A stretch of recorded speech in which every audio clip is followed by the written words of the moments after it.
Эта история произошла со мной и двумя моими подружками, когда мы учились в 10 классе. Я живу в небольшом городе в северной части нашей страны. Здесь везде большие расстояния, и чтобы добраться до леса, нужно потратить существенное количество времени. Время года – ранняя весна, когда можно ехать на гору и собирать подснежники.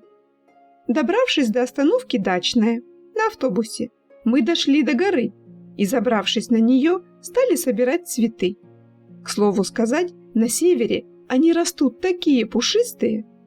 Собирать их – одно удовольствие.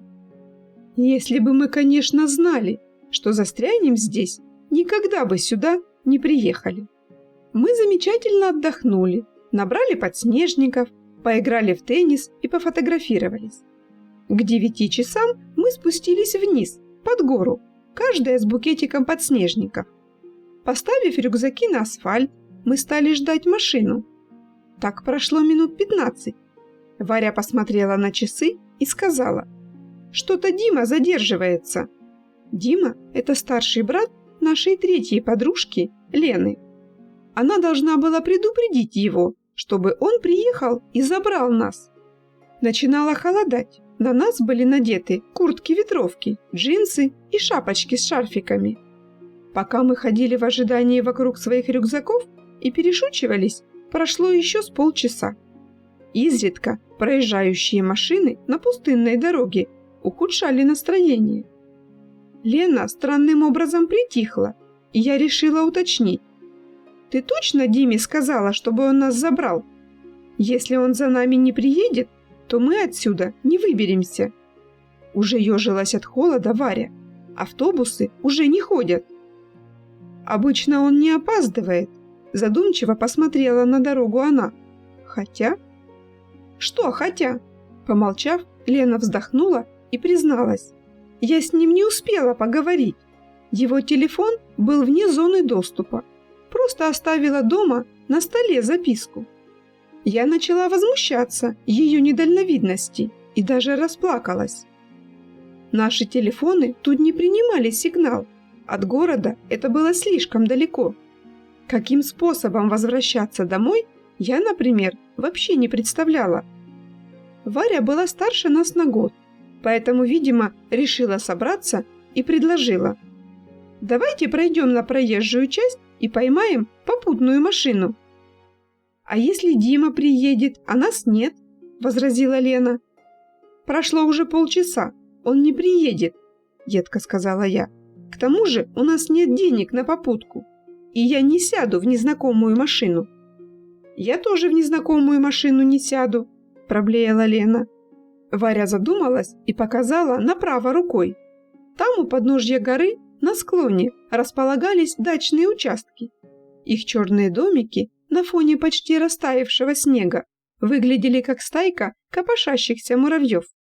«Давайте пойдем на дачи», – предложила Варя, убирая цветы в рюкзак. «Холодно еще, на даче никто не переехал», – взяла меня под руку Лена. «А если пойти вдоль трассы, как скоро мы придем в город?» – предложила я. «Это слишком опасно», – тихо сказала Лена. Мы вдвоем вопросительно смотрели на нее, а Варя все-таки настояла. «А вдруг на дачах кто-то есть? Не ночевать же нам здесь, под горой? Скоро тут упыри начнут собираться». Лена сильно сжала мою руку и уточнила дрогнувшим голосом: «Какие еще упыри?» Варя взяла рюкзак с земли и надела его на спину. «Упыри, вурдалаки», — усмехнулась она. «Пойдемте уже, давайте наденем запасные кофты». Переглянувшись, мы последовали ее предложению. Надели запасные кофты и убрали подснежники в рюкзак. Хорошо, что хоть кто-то в нашей компании не унывал. Спустившись вниз по склону, мы обсуждали, как сильно нам достанется, когда утром мы вернемся домой.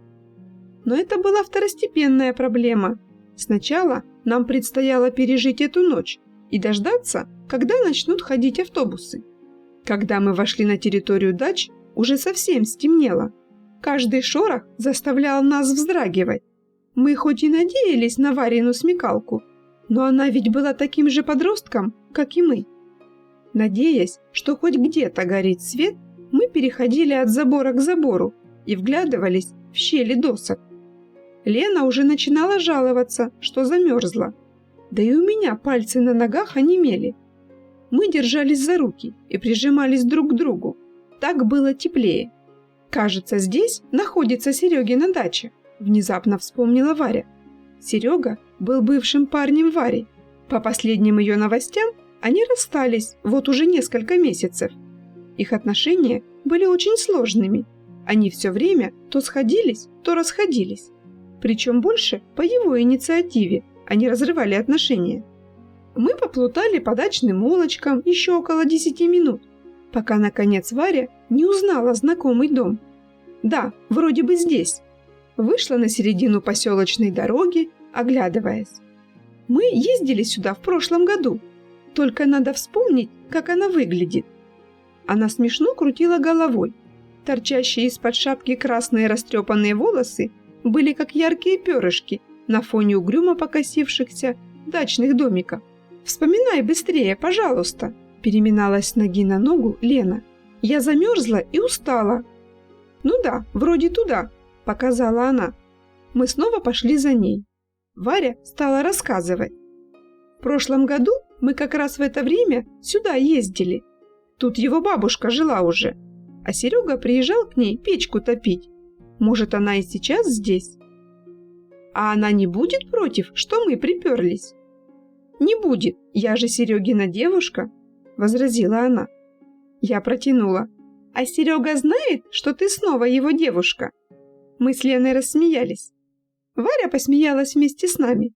Уже целый час, находясь в состоянии стресса, нам было необходимо посмеяться.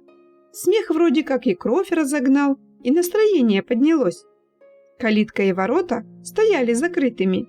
Поднимался ветер. «Придется разогнаться и выбить калитку», — решила она. «Да, забор слишком высокий, мы не перелезем», — согласилась я, задрав голову вверх. «А внутри собаки нет?» — уточнила Лена. «Нет», — Варя, размахнувшись, пнула дверь калитки. Чтобы дело пошло быстрее, я присоединилась к ней. «Серега нас убьет», — заметила Лена, наблюдая за тем, как мы выламываем калитку. Активные движения разогрели нас и подняли настроение. Значит, мы не окоченеем на улице. Я поправила. Убьют нас завтра наши родители, а Серега простит Варьку, если любит. Внезапно Варя ответила. Да козел он, надо вообще его дачу спалить. В смысле? Остановилась я. Наконец калитка вылетела. Путь на участок был открыт. Варя вздохнула и с сожалением призналась. Я наврала, мы не вместе. Не хочет он быть со мной. Мы некоторое время посмотрели еще друг на друга. Я никогда не видела столько грусти в ее глазах. Вздохнув, я приобняла ее, чтобы поддержать. Я очень сочувствовала, что их отношения были столь болезненными и проходили через череду постоянных разрывов и воссоединений. Тут мы отчетливо услышали скрип за нашей спиной. Подпрыгнув, мы вскричали и обернулись. Но на пустынной улице никого не было. Лена затолкала нас внутрь. «Давайте позже обсудим, какой Серега козел». В тепле мы оказаться не смогли. На двери дома висел слишком большой замок, а стекла бить у нас рука не поднялась. Зато была открыта баня. Туда мы и забрались, чтобы переждать ночь. Наступила кромешная тьма, и хорошо, что мы нашли крышу над головой. Мы забрались на полки в тесной парилке, закрыли дверь.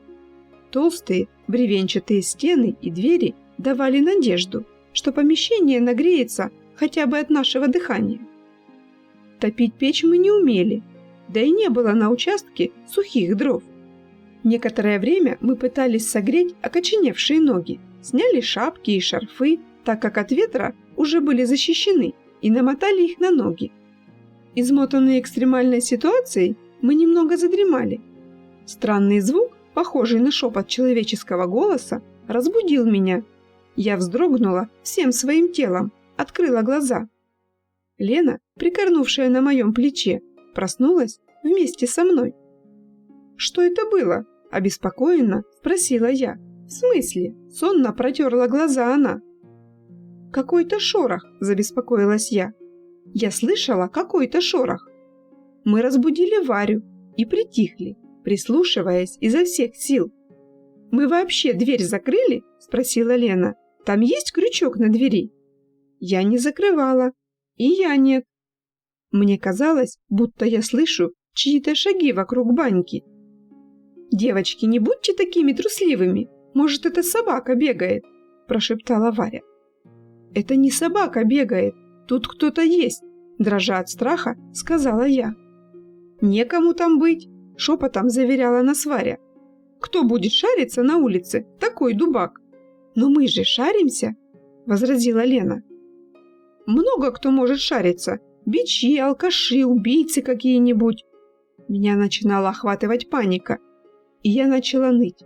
Зачем мы вообще приперлись за этими подснежниками? «Тише!» – шикнула Варя. Мы с Леной замолчали. Я даже закрыла рот ладонями, чтобы не проронить ни звука. Наступила тишина, которую рассекал глухой звук чьих-то шагов. Мы посмотрели в темноте вверх. Звук шагов перешел на крышу. Лена бесцветным голосом прошептала: «Это Серега вернулся и просто нас пугает». Но эта версия была слишком неправдоподобна. Варя тихо произнесла: «Серега мне рассказывал». Слова звучали медленно, как тягучая расплавленная резина, что в прошлом году на соседнем участке женщина повесилась, и ее призрак теперь ходит по заброшенным домам. Едва она договорила, Лена вскочила, завопила во весь голос, отчего я заверещала, как ненормальная. «Тогда закройте дверь!» – кричала Лена. Варя, сидевшая ближе всех к двери парилки, в которой мы прятались, потянула за ручку к себе. Лена начала бегать по полкам парилки. Но ее можно было понять, мне тоже еще никогда не было так страшно. «Лена, да остановись, прекрати же ты бегать!» – пыталась успокоить ее Варя. «Это привидение!» – не могла остановить свою панику Лена. «Выпустите меня отсюда, я хочу домой!» – расплакалась она.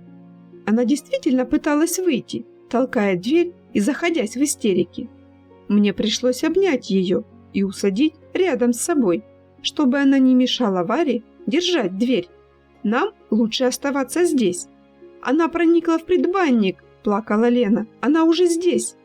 Мне ее стало так жалко, что я решила собраться и помочь Варе. Ведь ей и так нелегко было оставаться спокойной с двумя паникершами. Мы замолчали, дав Лене возможность проплакаться.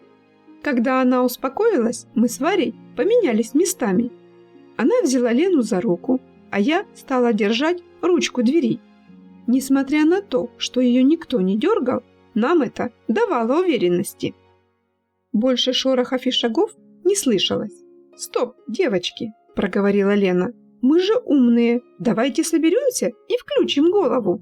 Кто там может быть снаружи?» Голову надо было включать, прежде чем сюда ехать.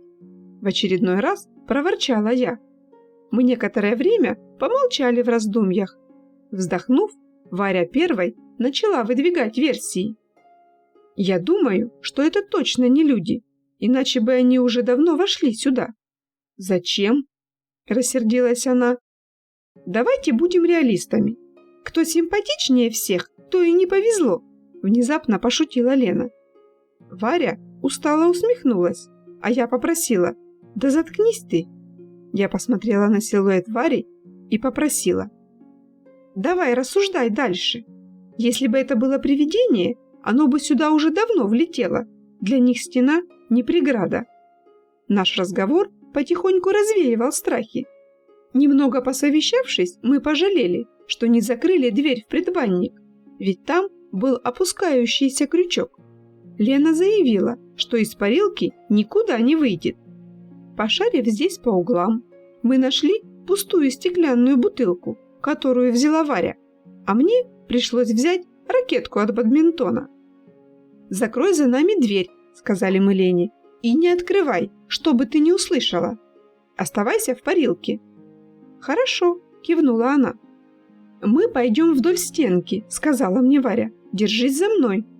Закроем крючок и пулей метнемся обратно». Мы сняли с ноги шапки и шарфики и обули ботинки. Собирая всю свою храбрость, я вылезла вслед за ней в предбанник.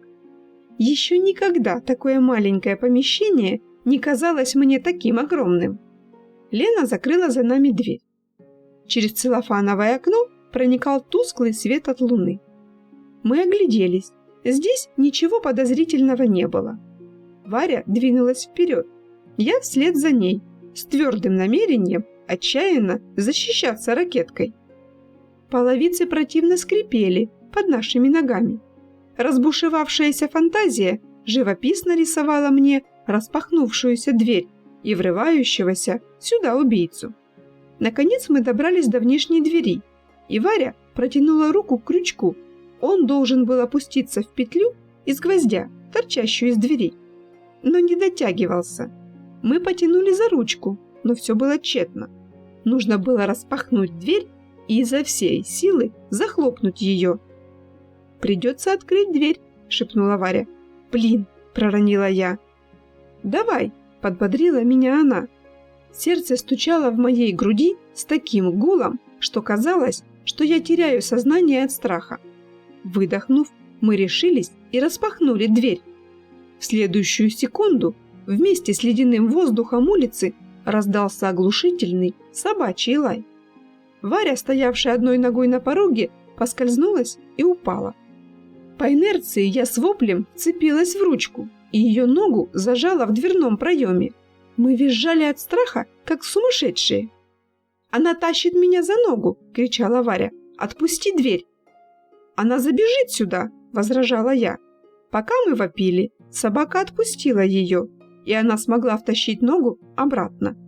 Дверь с глухим стуком села в проеме, и крючок легко сел в петлю. У меня тряслись руки, и мы не могли вымолвить ни слова. Какое-то время просто уставившись друг на друга. Нас как будто разбудил истеричный голос Лены. «Да что там происходит? Что с вами?» «Покажи ногу», — наклонилась посмотреть я. «Да все нормально», — хриплым голосом ответила Варя. Вернувшись в парилку, мы внимательнее осмотрели ее ногу. Все было в порядке, не считая прокушенного ботинка и порванной штанины. Снова усевшись на полке, мы более-менее успокоились, снова замотав ноги в тепло шапок и шарфиков. Усталость снова брала свое, и мы задремали под шорох кустов, которые задевала собака. Видимо, ее оставил кто-то из дачников, и она одичала. Проснулась я от того, что меня трясли за плечо. Это была Лена. Варя тоже не спала. «Чего?» – утомленно вздохнула я, разминая затекшую спину. «По крыше снова кто-то ходит», – прошептала она. «Это собака». «Собака не может забраться на крышу», – рассердилась Варя. «Это ходит та женщина». Мы прижались друг к дружке с замиранием сердца, прислушиваясь к топоту над нашими головами. Лена снова начала плакать, прижимаясь ко мне, но я ничем не могла ей помочь. «Чего ей от нас надо? Скоро рассветет, скоро рассветет. Она нас просто пугает. Нам нужно просто переждать», — сказала Варя. «Привидения питаются страхами». Зажмурившись, я тряслась, мысленно молясь Богу, чтобы этот призрак оставил нас уже. Я не только обещала отлично учиться, если мы выберемся из этой передряги. Я клялась каждый день убираться в своей комнате, никогда не списывать и не хамить родителям. Раздался оглушительный грохот, отчего мы закричали, что есть силы. Прощаясь со всем белым светом и вцепившись друг в друга, перекрикивая наши голоса, мужской низкий тембр потребовал: «Девчонки, успокойтесь, прекратите орать! Это Серега, открывайте дверь!» Мы стихли, все еще продолжая дрожать, и не в силах разжать пальцы друг от друга. Он продолжал стучать в дверь, пока мы приходили в себя от шокового состояния. Первой подала голос Варя. Она смогла выйти из парилки и открыть ему дверь. Мы с Леной не могли пошевельнуться, стуча зубами и не отлипали друг от друга. Серега, естественно, начал орать на нас, вопрошая, почему мы такие дуры, зачем выломали калитку, зачем мы полезли на гору за подснежниками и почему мы, по-человечески, никого не предупредили о том, что уехали. Потом пришел Дима, ездивший по округе и выискивая нас. Мы с Леной окончательно успокоились и расцепились. Они нас еще поругали какое-то время, пока мы садились в машину, но потом успокоились. Наверное, сжалились, ведь мы и так достаточно натерпелись за эту ночь. Как выяснилось, мама Лены, вернувшись домой, поставила сумки на стол, закрыв записку. Дима обнаружил ее только глубокой ночью. Он позвонил Сереге, и они вдвоем поехали на поиски нас. Я рада, что все закончилось так хорошо. Сейчас мы, конечно, уже не такие глупые, как в школе. У Сереги и Вари подрастает прелестная дочка. Лена бухгалтер, а я тут строчу рассказы, пытаясь развить литературные способности. И хотя сейчас мы не часто общаемся, я все равно с теплотой вспоминаю о своих школьных подружках. Серега потом сказал нам, что все выдумал, и не было повесившейся соседки. И это все нам просто показалось.